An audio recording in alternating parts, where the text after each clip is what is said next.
إنا لله وإنا إليه راجعون إنا لله وإنا إليه راجعون وحنا هلكن تعسي وقدر يا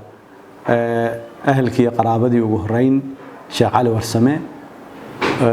مركز لبعض دتك رير سومالان لما أنتود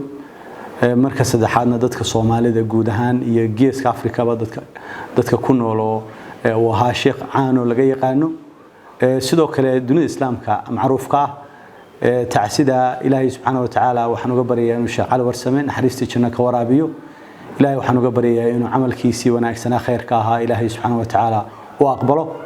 شيخ علي ورسمة وحوها شخص عادي علوس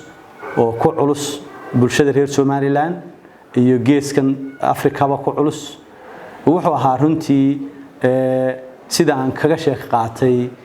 nin ku soo jiray oo diinta Ilaahay dhigayay ama u khidmeeyay ama baranayay in ka badan 60 sanadood waxaan afkiisa ka maqlay inuu muddo 60 sano ka hor inuu xirw ahaa oo meeshii la yiraahdo herar ama adari meeshii loo yaqaanay galbeed oo cilmiga u doontay waxaan maqlay sidaas lamida sida uu yani caanka la disay looga yahay inuu ka baxay jaamacadda Madiina sideedamaadkii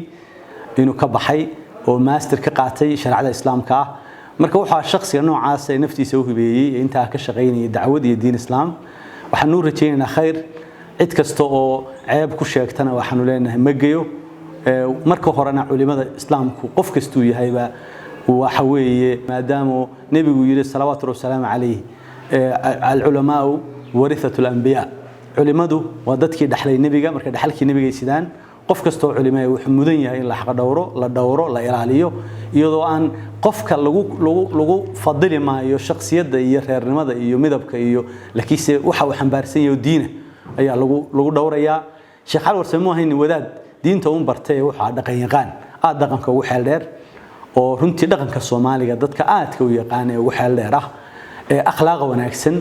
إلهي هرتي وحنو قرية شارب أنه هانشريه سوء حل بدك الصلاة مساجك وصور ريو هانشري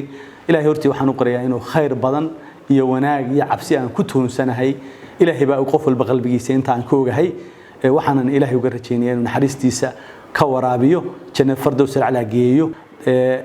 إنا لله وإنا إليه راجعون السلام عليكم ورحمة الله وبركاته